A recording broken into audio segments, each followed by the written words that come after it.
Hello everyone, welcome back again to my YouTube channel. My name is Kevin Saili. Di YouTube channel ini teman-teman akan menemukan informasi menarik seputar crypto. So if you trade crypto, make sure kalian subscribe channel ini. Teman-teman, welcome back again di Bitcoin Update.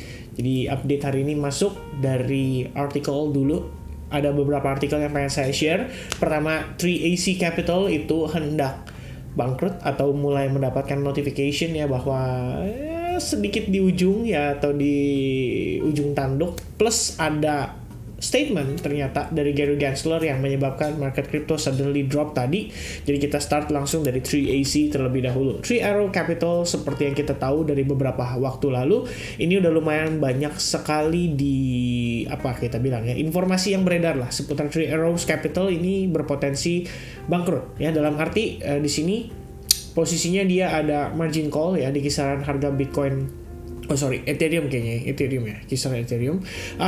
Dan ya posisinya sekarang dia udah dapat nah ini kalau teman-teman baca ya, made the announcement today June 27 that its operational subsidiary Voyager Digital LLC has filed a notice of default to arti bangkrut to 3 Arrows Capital since it has failed to make due payments on its previously disclosed loan of 15,250 Bitcoin ya, and 350 million USDC. Artinya teman-teman di sini pada dasarnya 3AC itu nggak bisa tambah jaminan ya, istilahnya kayak tambah margin atau gimana, yang pasti ya terancam bangkrut. Dan ini adalah satu berita yang mungkin bisa dibilang ya sedikit banyak mengandung FUD lah ya terhadap market cryptocurrency. Tapi pada dasarnya gini, kalau misalkan 3AC nggak bisa bayar pun, sebenarnya kan dia punya, harusnya ya dia punya, kalau kita bilang punya aset berupa Bitcoinnya tuh tinggal dibayarin aja sih ibaratnya ya, plus sisanya gitu kan ada 350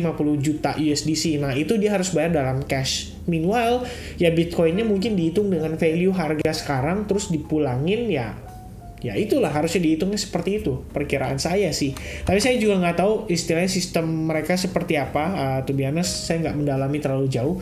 Tapi yang pasti news ini nggak terlalu bagus buat market crypto ya. Seperti kita tahu 3AC ini udah dari beberapa waktu lalu terancam memang di ujung kebangkrutan. Jadi memang ya kalau misalkan ini terjadi ya bukan suatu hal baru lah bagi kita. Mungkin kita nggak panik banget, yang pasti paniknya itu sudah terjadi dari beberapa hari lalu. Alright, nah teman-teman, ini sebenarnya satu highlight yang perlu kita ketahui ya. Jadi Bitcoin market cap itu turun sekitar $10 billion after SEC chair as CNBC interview. Jadi ternyata tadi itu sekitar tanggal 27 Juni, which means itu kemarin. Tapi kalau di kita itu kalau di Amerika itu baru hari ini ya.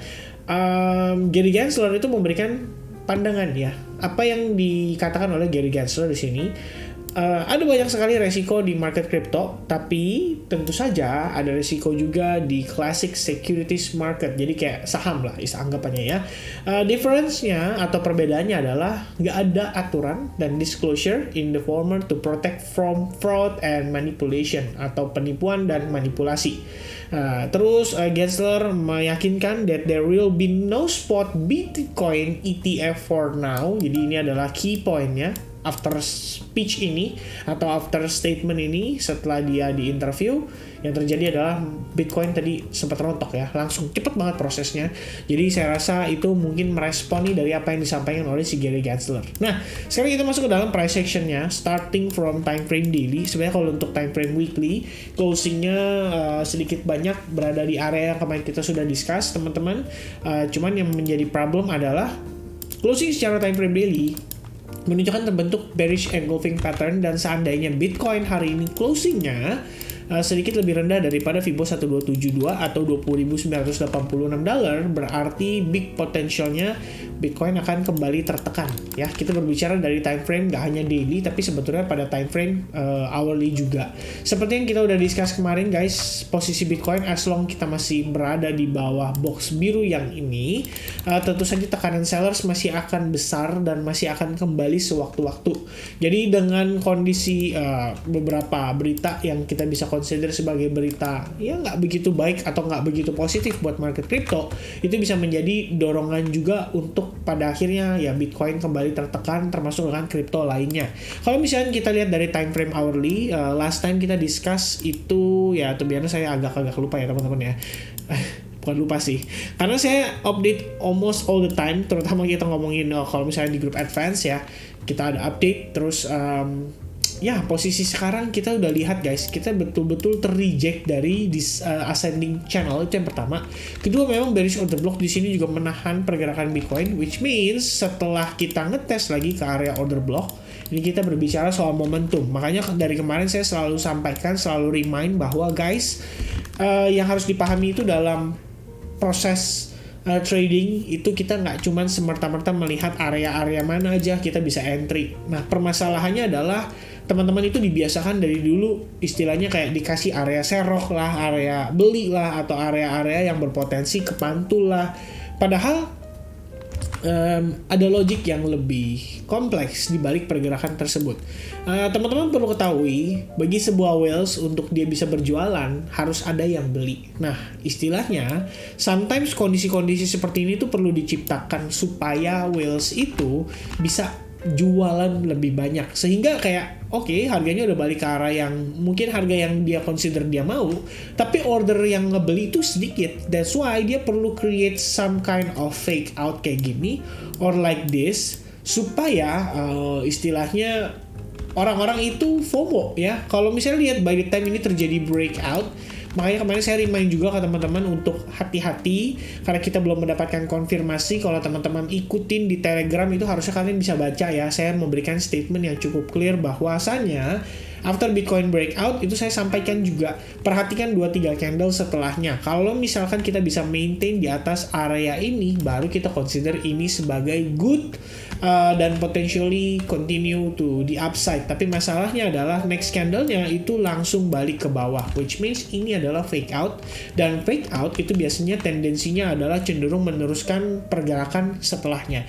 Dan posisi terakhir pada kondisi order block pun di sini kalau saya perhatikan kita sempat terfake out, and then what happen next adalah another drop, diiringi dengan berita yang bisa dibilang negatif. Nah sekarang melihat dari posisi Bitcoin yang cenderung turun terdecline seperti ini, ya sebetulnya simple, kita bisa lihat ya guys, ini adalah area support sebelumnya, dan saat ini tentu saja dia berpotensi menjadi si resistance. Cuman balik lagi, seandainya nanti dia berhasil breakout gimana? Oh, apakah artinya dia langsung relief rally lagi, langsung naik lagi? Belum tentu juga guys ya. Kita bisa ngelihat ada satu buah kondisi di mana market sebelumnya take off lagi dari range ini. Jadi ini bisa dipertimbangkan juga as a potential target jikalau dia berhasil breakout dari resistance-nya. Dan tentu saja setelahnya potensialnya akan jauh lebih ke arah penurunan atau downside pressure ya. Karena kita berbicara posisinya dari Bitcoin-nya guys ya. Posisinya dari Bitcoin-nya sendiri memang kalau kita lihat secara pergerakan ya, kalian mungkin bisa pertimbangkan ini seperti ya, maybe kalian bisa bilang ini head and shoulders ya kan. Kalian bisa tambahin posisinya ini mungkin menggunakan bagian headnya, setelah dia breakdown berarti potential next berikutnya adalah di bullish order block, dan itu di kisaran range price harga $20.200 dalam jangka waktu pendek. Nah kalau misalkan kita lihat seandainya dia break lagi dari bullish order blocknya, then our next target adalah support area atau di bagian bawahnya. Kalau misalkan nggak cuma itu ya, kita kemarin itu udah bahas juga tentang Elliott Wave yang saya sempat sharing ke teman-teman, which means ini bisa jadi ABC ya, corrective pattern. Jadi overallnya kalau kita balik ke time frame daily, ya inilah ya kira-kira 3 wave menuju ke atas, dan rejection kali ini yang mungkin bisa ngebawa Bitcoin ke arah wave 5. Nah pertanyaannya wave 5-nya di mana? Kan itu istilahnya yang jadi pertanyaan ya. To be honest ya, kalau misalnya teman-teman bilang kayak ya bisa enak diatur lah dan lain sebagainya, ya memang sebetulnya sih kita ngomong fair-fairan aja ya, kondisi market itu kan selalu berubah-ubah.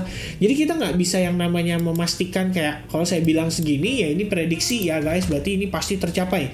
Nggak, saya nggak pernah ngomong kayak gitu, apalagi saya bilang ke teman-teman bahwa terbukti ya analisa saya tepat gitu. Ya guys, yang namanya analisis itu sifatnya probabilitas. Jadi akan selalu ada probabilitas untuk saya salah, dan di sisi lain akan selalu ada orang yang juga probabilitasnya benar gitu loh. Dalam artian ya sekarang mungkin saya lagi benar, tapi bisa aja tiba-tiba nanti marketnya rebound and then saya yang salah ya. Itu bisa jadi pertimbangan juga. Jadi makanya saya selalu remind buat teman-teman, do your own research.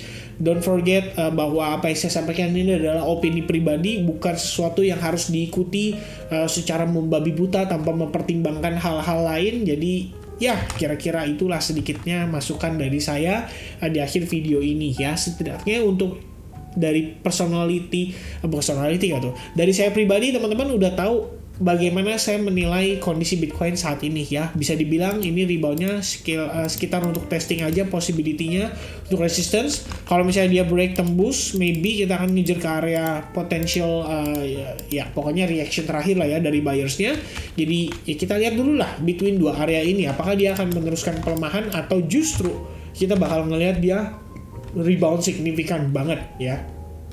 Sejujurnya sih saya pribadi ngeliat agak sulit ya, apalagi ada berita tadi yang si Gensler sempat ngomong ya itu pasti memberikan impact yang negatif juga buat kondisi market. Jadi itu mungkin bisa dipertimbangkan, jangan buru-buru untuk take action, maybe ya pokoknya do your own research lah ya teman-teman. Setidaknya itu aja yang bisa saya sampaikan untuk potential Bitcoin overview-nya. Saya lihat masih dalam keadaan bearish, dan teman-teman besok atau lebih tepatnya nanti malam ya sekitar di tanggal 28 saya bakal ngadain live streaming buat teman-teman di YouTube. So make sure kalian mark your date ya, mungkin di kisaran jam 8 malam kita bakal ada live streaming untuk ngebahas tentang seputar market, dan juga ada sesi Q&A serta diskusi santai. So I think itu aja announcement-nya. Once again, thank you very much for watching this video. I hope you guys enjoy. Have a nice day. God bless everyone. Cheers and bye-bye.